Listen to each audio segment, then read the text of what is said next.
कैसे हैं आप सभी लोग। एक बार फिर से स्वागत है आपका हमारे YouTube channel study with Yogesh में। अब मान के चलिए हर हफ्ते आपका एक क्लास उत्तराखंड की रहेगी गहन अध्ययन वाली, यानी फाउंडेशन बैच। ठीक है, जो नए छात्र हैं जिन्होंने आज तक उत्तराखंड नहीं पढ़ी हुई है या जो पुराने भी हैं, क्योंकि पहले की जो उत्तराखंड पढ़ी थी उसमें अनावश्यक तथ्य ज़्यादा हो जाते हैं, तो फिर क्या होता है ना, हम पढ़ा तो देते हैं लेकिन बाद में जब छात्र उसको रिवीजन करता है तो उसको वहाँ पे समस्या आती है। समस्या क्या आती है, कई ऐसे उसमें अनावश्यक तथ्य होते हैं, अनावश्यक थ्योरी होती है, क्योंकि उत्तराखंड का इतिहास जो है आपको बेसिकली जो पढ़ना है वो पॉइंट वाइज पढ़ना है, अनावश्यक नहीं पढ़ना है। ठीक है, चाहे आप उत्तराखंड राज्य के अंदर प्री एग्जाम दीजिए या मेन से दीजिए, मेंस में भी आप ना अगर उत्तराखंड के इतिहास को तथ्यात्मक आधार पर थोड़ी सी स्टोरी के आधार पर पढ़ोगे तब भी आप वहां पर क्या कर जाओगे, आंसर राइटिंग कर जाओगे। साथ ही साथ प्रीलिम्स में तो आपका काम आएगा ही आएगा। ठीक है, चाहे वनडे एग्जाम हो, चाहे आपका upper PCS, lower PCS, RO या आरओ, कोई भी एग्जाम हो वहां काम आएगा ही आएगा। ठीक है, तो अभी तक इस वाले फोल्डर में जहां पे उत्तराखंड फाउंडेशन बैच लिखा हुआ है, प्लेलिस्ट में आपको जाके देखना है, वहां उत्तराखंड का इतिहास चल रहा है और 13 वीडियो अभी तक उसमें टोटल आई हुई हैं। आज शायद 14वीं या 15वीं वीडियो होगी और अभी तक जो हमने पढ़ा है बच्चों, हम पहुंच चुके हैं पवार राजवंश में। अगर आपको ध्यान होगा तो पवार राजवंश के भी इससे पहले मैंने आपको 3 क्लासेस दी थी और इसके बाद 2 क्लासेस, आज के बाद 2 क्लासेस और आएंगी, तो हम पवार एंड कर देंगे। बहुत लेंथी वीडियो नहीं दूंगा, आपको एटलीस्ट समझने में आसानी हो जाए, आप अपनी जो क्लास पढ़ेंगे उसी के साथ साथ आपका क्या हो जाए, तैयार हो जाए।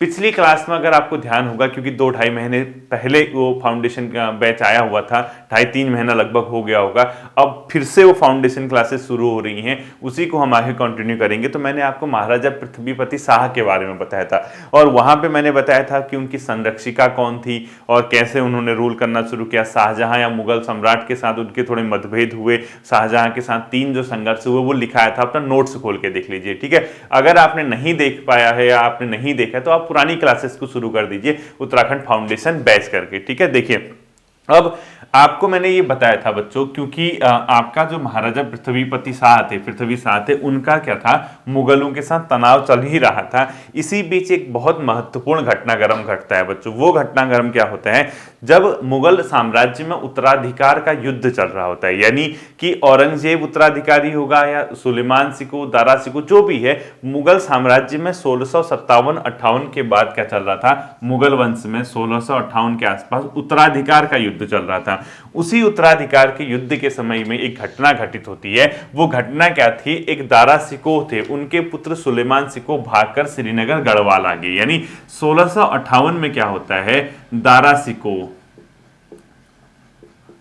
सिकोह के पुत्र, ये बहुत बार क्वेश्चन में आता है, के पुत्र सुलेमान सिकोह, ठीक है, सुलेमान सिकोह श्रीनगर आ जाता है शरण लेने। ठीक है, श्रीनगर में शरण लेने आता है, अर्थात क्योंकि मुगल साम्राज्य में क्या चल रहा था, उत्तराधिकार का युद्ध चल रहा था कि अगला राजा कौन बनेगा। तो ये दारा सिकोह और औरंगजेब के बीच क्या, औरंगजेब जो था उनके बीच पंगा चल रहा था। तो इसके पुत्र ने, सुलेमान सिकोह ने क्या किया बच्चों, भागकर श्रीनगर में शरण ली। और उस समय श्रीनगर में ये राजा जो थे, महाराजा कौन थे उस टाइम पे, पृथ्वीपति शाह थे। यानी राजा कौन था जो श्रीनगर गढ़वाल, यानी गढ़वाल का राजा था, वो था पृथ्वी शाह, और पृथ्वी शाह ने इसको शरण दे दी। ठीक है, यानी राजा कौन था, पृथ्वी शाह।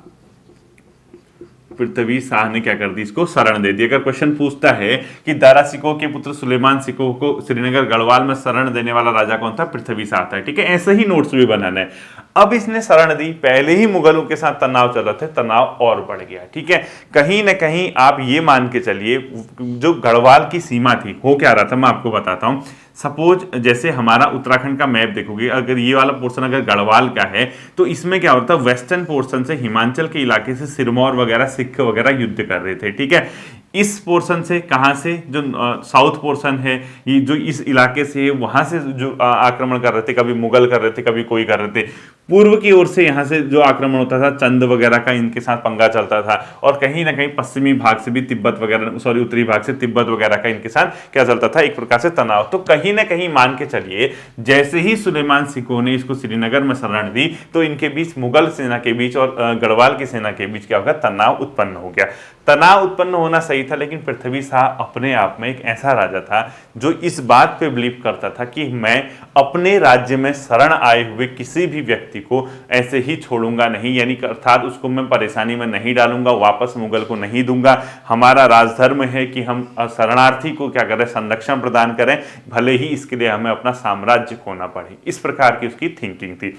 तो जब इस प्रकार की थिंकिंग थी पृथ्वीपति शाह की, तो होता क्या है बच्चों, इसका पुत्र होता है, यानी पृथ्वीपति शाह के पुत्र मेदिनी शाह, पृथ्वी शाह के पुत्र मेदिनी शाह, ठीक है, के पुत्र मेदिनी शाह ने, मतलब इस मेदिनी शाह ने क्या कर दिया, उस शरणार्थी को अपने आप में किसको दे दिया, औरंगजेब को सुपुर्द कर दिया। ठीक है, मेदिनी शाह द्वारा सुलेमान सिको को,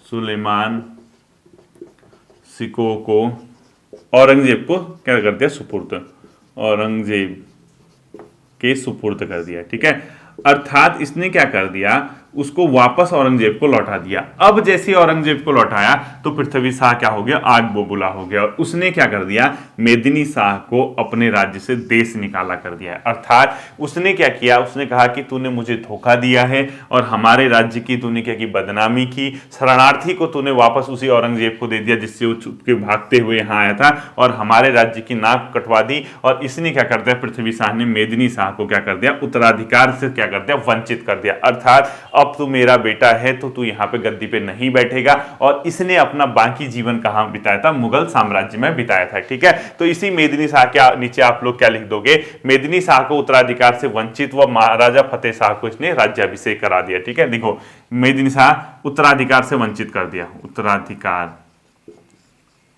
से वंचित, अर्थात अब देखिए, अब ये उत्तराधिकार से वंचित हो गया, अर्थात अब ये राजा नहीं बन सकता था, क्योंकि पृथ्वी शाह ने क्या कर दिया, उत्तराधिकार से इसको वंचित कर दिया। अब मेदिनी शाह जब उत्तराधिकार से वंचित होगा तो इसका जो पोता था पृथ्वी शाह का, उसका नाम था फतेहपति शाह बच्चों। ठीक है, इसने क्या कर दिया, अपने जीवित रहते ही अपने पोते को क्या कर दिया, राजा घोषित कर दिया, यानी उसका राज्याभिषेक करा दिया जब वो बाल्यावस्था में था।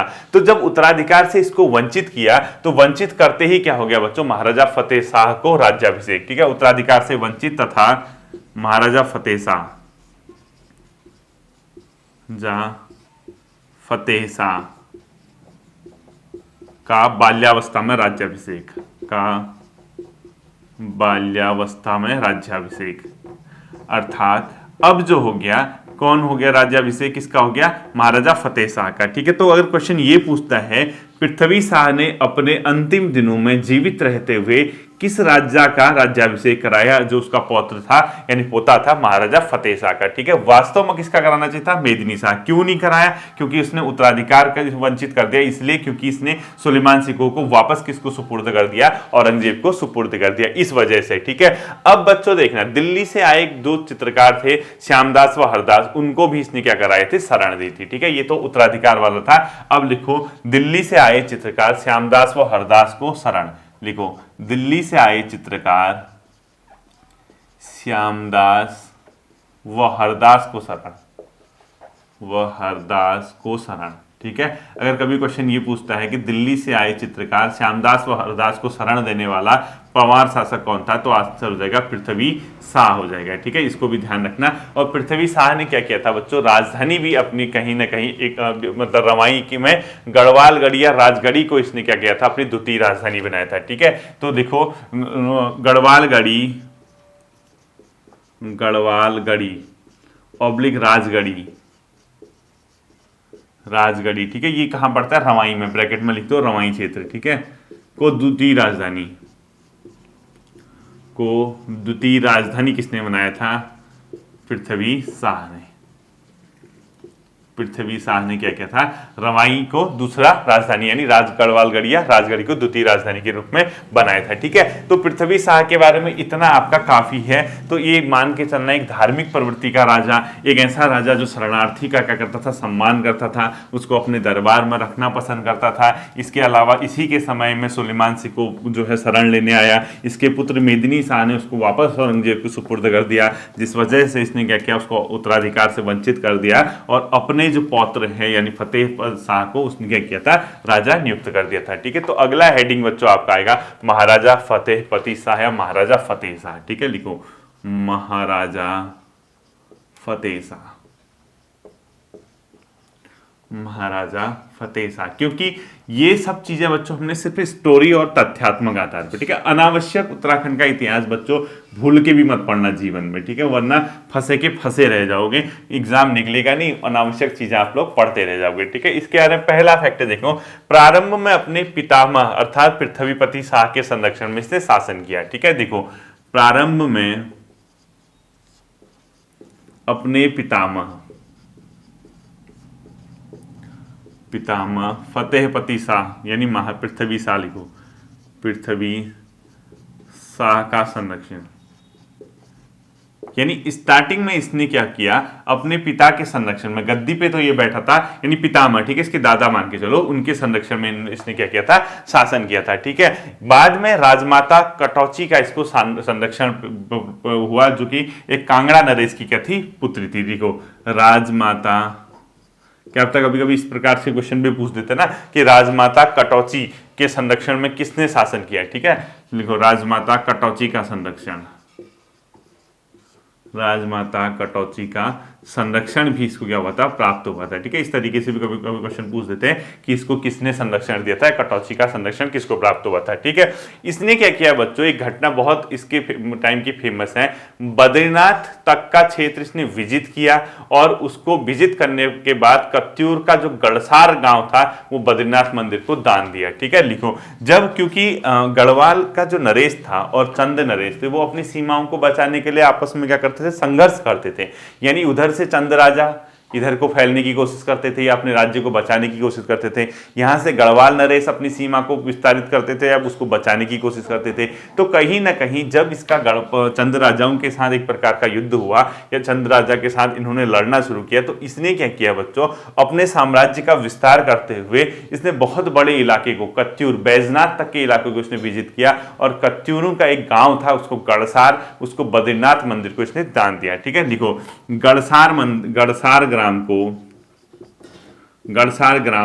ग्राम कहां पड़ता है, कत्यूर घाटी में, लिखो कत्यूर घाटी यानी बैजनाथ वाला है। ठीक है, गढ़सार ग्राम को बद्रीनाथ मंदिर को दान दिया इसने, बद्रीनाथ मंदिर को दान, क्योंकि उस इलाके को जीत के इसने क्या किया, ये अब आपसे ये थोड़ा ना पूछेगा कि अपने राज्य का फैलाया विस्तार, वो तो पता ही है आपको, जब वो विजिट कर रहा है तो कहीं ना कहीं उसको क्या किया होगा, इसने दान किया। ठीक है, ये ध्यान आप रखना। और ये घटना लगभग 1710 ईस्वी के आसपास की थी। ठीक है, लगभग 1710 ईस्वी के आसपास की ये घटना घटित होती है। ठीक है, इस घटना से पहले एक बहुत फेमस युद्ध होता है जो कि दुधौली का युद्ध था, जो कि ज्ञानचंद और फतेह शाह के मध्य होता है। ठीक है, लिखो दुधौली का युद्ध, दुधौली का युद्ध। ठीक है, 1703 ज्ञानचंद व फतेह शाह, लिखो वहां से चंद शासक था, ज्ञानचंद प्लस यहां से फतेह शाह के शासन में। ठीक है, इनके मध्य क्या हुआ था, दुधौली का अपने आप में युद्ध हुआ था बच्चों। ठीक है, अब देखना इसने क्या किया था बच्चों, जब क्योंकि सिरमौर के साथ मैंने क्या कहा, वेस्टर्न पोर्शन से भी गढ़वाल पे अटैक होते थे, पश्चिमी भाग से, वहां से कांगड़ा का इलाका, सिरमौर का इलाका, सिख का इलाका, तो कई बार क्या करते थे, कांगड़ा नरेश सिरमौर नरेश के साथ इनके क्या होते थे, युद्ध होते थे। क्योंकि वो जो सिरमौर की सीमा, जो आपने पौंटा इलाका सुना होगा ना, पौंटा साहिब हिमाचल की सीमा, वहां पे सिरमौर की बाउंड्री थी और वहीं सिरमौर गढ़वाल और इसकी सीमा समाप्त होती थी। तो एक बार क्या हुआ था, सिरमौर या वहां के जो कांगड़ा वगैरह के जो नरेश थे, उन्होंने गुरु गोविंद सिंह को वहां पे आश्रय दे दिया, गुरु गोविंद सिंह को बिठा दिया। अब इसको डर लग गई फतेह शाह को, इसको ये लगा कि कहीं गुरु गोविंद सिंह अपनी सेना के साथ यहां अटैक तो नहीं करेंगे गढ़वाल पे। उसी अटैक को सोचते हुए इसने क्या कर दिया, गुरु गोविंद सिंह के साथ अपने आप में इसका क्या शुरू हो गया, युद्ध शुरू हो गया, यानी दोनों सेनाओं के बीच आपस में क्या हो गया, युद्ध शुरू हो गया, जिसको बोलते हैं भंगाड़ी का युद्ध। तो लिखो भंगाड़ी में फतेहपति शाह तथा गुरु गोविंद सिंह की सेना के मध्य युद्ध हुआ था। ठीक है, लिखो भंगाड़ी में, यानी भंगाड़ी युद्ध। ठीक है, भंगाड़ी में गुरु गोविंद सिंह, गुरु स्टोरी मैंने बता दी ऐसा क्यों हुआ। ठीक है, गुरु गोविंद सिंह व फतेह शाह की सेना के मध्य युद्ध, फतेह शाह की सेना के मध्य युद्ध। के मध्य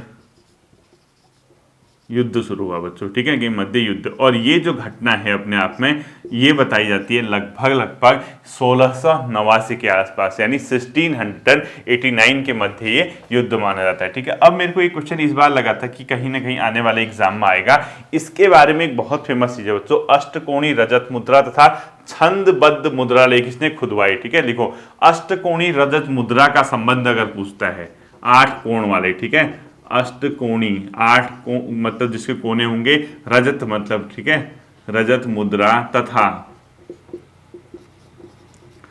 छंद युक्त, जिसमें छंद होते हैं, ठीक है, जैसे छंद सुने होंगे आपने हिंदी में, छंद युक्त मुद्रा लेख खुदवाए, लेख प्राप्त होते हैं, ठीक है। ये बहुत फेमस क्वेश्चन है, इसको ध्यान रखना, किस शासक के समय में छंद युक्त मुद्रा लेख प्राप्त होते हैं, यानी छंद युक्त मुद्रा लेख किसने खुदवाए, तो ये आपको पता होना चाहिए, किसका, फतेह शाह का।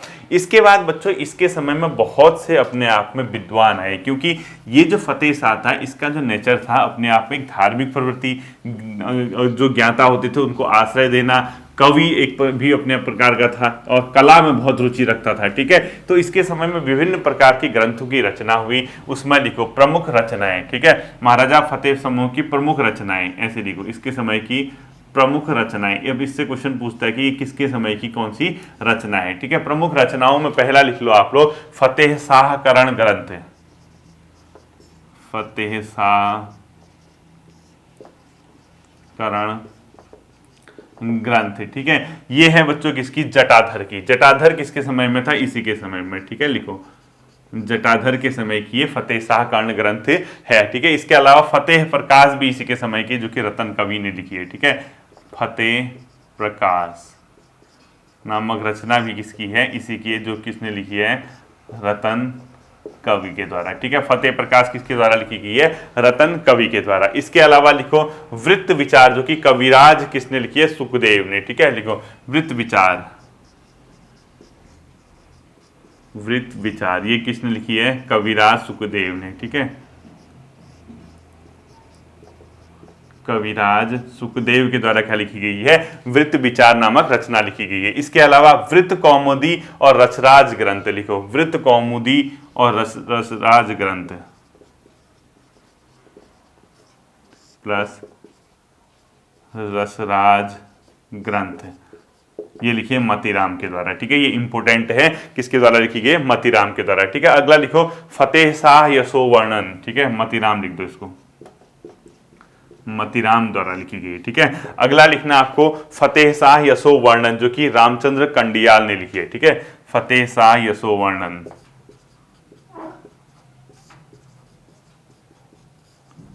फतेह शाह यशोवर्णन, ठीक है, रामचंद्र ने लिखी है, कंडियाल, रामचंद्र कंडियाल ने, ठीक है,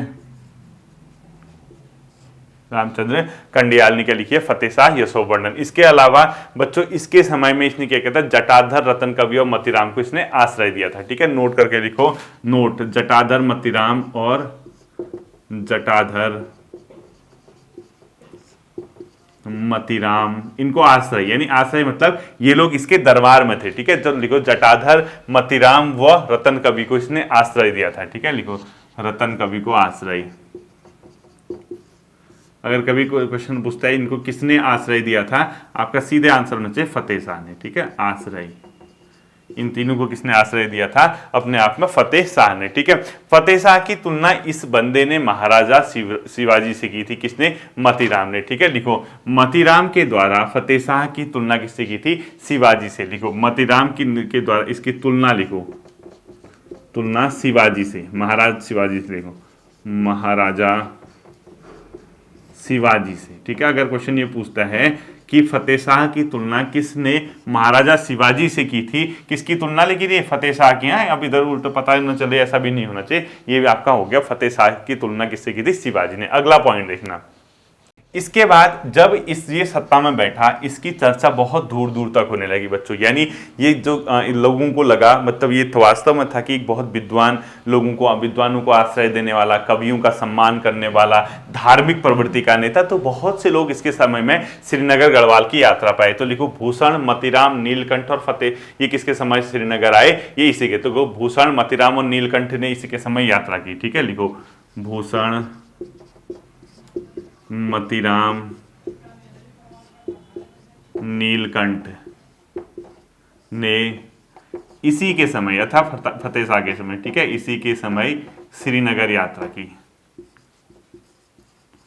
इसी के समय श्रीनगर की यात्रा पर आए। कौन? भूषण, मतीराम, नीलकंठ ने इसी के समय श्रीनगर की यात्रा की थी। ठीक है, अब देखो इसके समय की एक बहुत प्रसिद्ध घटना है। इसने सिख गुरु रामराय को आश्रय दिया और दून में गुरुद्वारा निर्माण हेतु 3 गांव दान दिए। मोस्ट इंपोर्टेंट फैक्टर लिख देना, सिख गुरु रामराय को आश्रय दिया, सिख गुरु रामराय को आश्रय दिया व दून में गुरुद्वारा निर्माण हेतु 3 गांव दान दिए। ठीक है, लिखो फतेह शाह के बारे में चल रहा है। ठीक है, ये भूल मत जाना, कोई भरोसा, फतेह शाह के समय ही चल रहा है। ठीक है, एक पॉइंट लिखो, सिख गुरु रामराय को आश्रय एवं दून में गुरुद्वारा निर्माण हेतु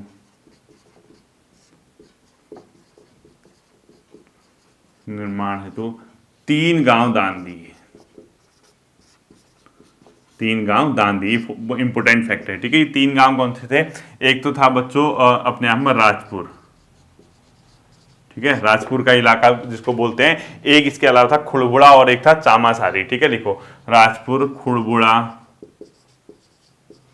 और चामासारी, ये 3 गांव इसी के द्वारा क्या किए गए थे? दान दिए गए थे। ये भी आप लोगों को ध्यान में रखना है। ठीक है, इसके समय बच्चों जो वृत्त कौमुदी है उसको छंदसार पिंगल भी कहते हैं। ठीक है, लिखो वृत्त कौमुदी को ब्रैकेट में जो मैंने लिखा है ना, वृत्त कौमुदी, इसको छंद पिंगल भी कहते हैं। ठीक है, यानी जो वृत्त कौमुदी रचना है उसी का नाम क्या है? छंदसार पिंगल। छंदसार पिंगल लिखो, इसी के ब्रैकेट में लिखो, भूल मत जाना कभी, छंदसार पिंगल। कभी कभी ऐसे भी क्वेश्चन पूछ सकता है ना घुमा फिरा के। तो इसी को वृत्त कौमुदी को क्या बोलते हैं? छंदसार पिंगल कहते हैं, जो रचना भी मैंने लिखवाई थी। ठीक है, अगला देखना बच्चों, इसके समय में दुधौली का युद्ध तो मैंने पढ़ा दिया। इसके समय में मिलता है नवरत्नों का उल्लेख, यानी किसके दरबार में नवरत्नों का उल्लेख मिलता है? नवरत्नों का उल्लेख इसी के दरबार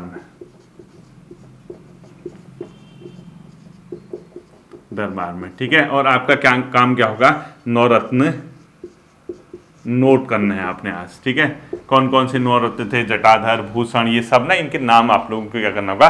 नोट करना होगा। ठीक है, इसके बाद बच्चों 2 शासक आए, एक था उपेंद्र शाह और इसके बाद आए दिलीप शाह। उनका आपको पढ़ने की जरूरत नहीं है। नेक्स्ट हेडिंग डालनी है आपको प्रदीप शाह। ठीक है, यानी जो, क्योंकि मैंने आपसे कहा है ना इसमें अनावश्यक फैक्टर नहीं पढ़ने, ऐसे फैक्टर पढ़ने जो पेपर में आ सकते हैं और आने लायक हो। अब अनावश्यक उत्तराखंड का इतिहास पढ़ के हमें कोई फायदा नहीं है।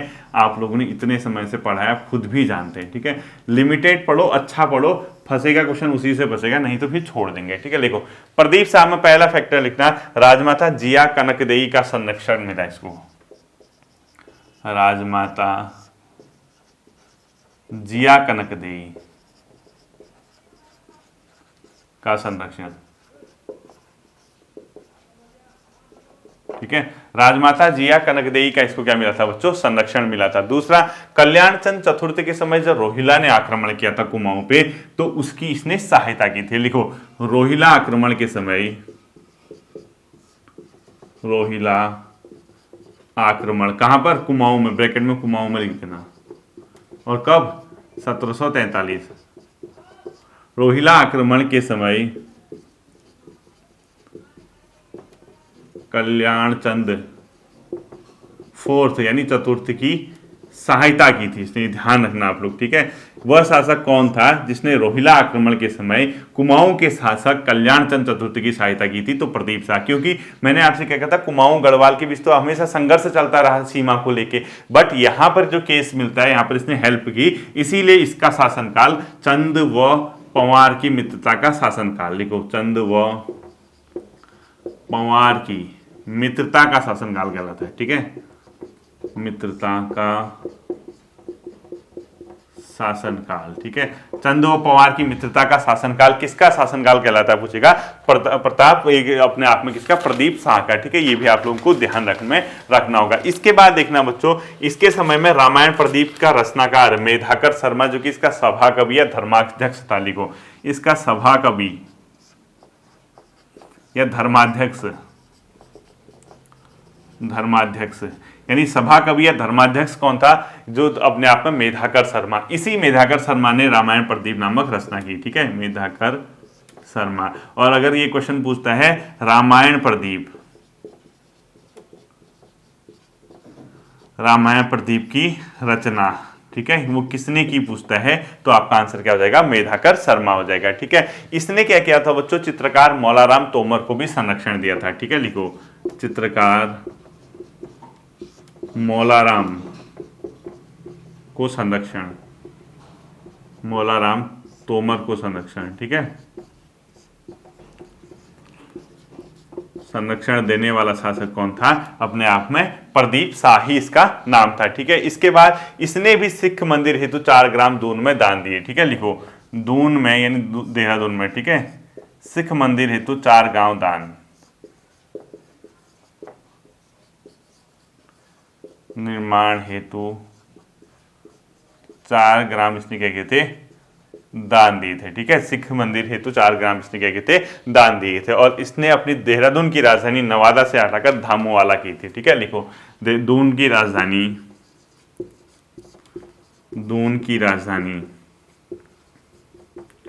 नवादा से धामावाला। ठीक है, दून में राजधानी नवादा से धामावाला करने वाला शासक भी यही था। ठीक है, हालांकि ये आएगा नहीं, आपको इसमें इतना ही याद रखना है कि कनकदेई का संरक्षण, रोहिला आक्रमण के समय इसकी हेल्प किसने की और ये कौन था, इससे ज्यादा कुछ नहीं पूछता है। ठीक है, अनावश्यक क्वेश्चन नहीं पूछते हैं, आपको ये पता होना चाहिए। अब आज का अंतिम आता है बच्चों महाराजा ललित शाह। ठीक है, प्रदीप शाह के बाद आता है महाराजा ललित कुमार शाह।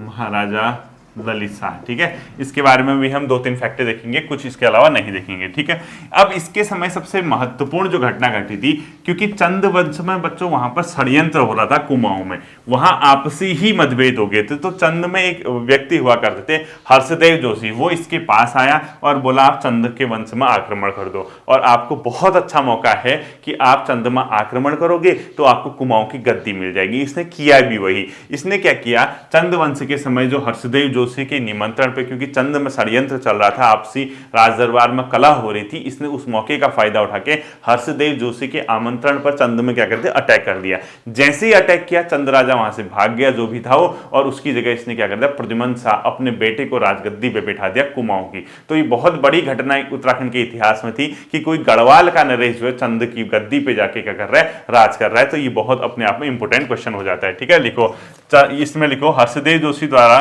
चंद के खिलाफ आक्रमण कैसे न्योता दिया गया। हर्षदेव जोशी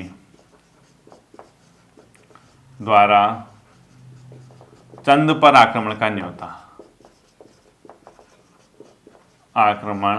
न्योता दिया गया इसको। ठीक है, आक्रमण का न्योता इसको क्या मिला, दिया गया, और इसने किया भी वही। तो और इसी के कारण 1779 में बगवाली पोखर का युद्ध हो गया। बगवाली पोखर का युद्ध हो गया। ठीक है, जैसे ही बगवाली पोखर का युद्ध हुआ तो चंद वहां से भाग निकला और प्रद्युम्न शाह को कुमाऊं का इसने राजा बना दिया। ठीक है, तो इससे क्या हो गया, प्रद्युम्न शाह को कुमाऊं का राजा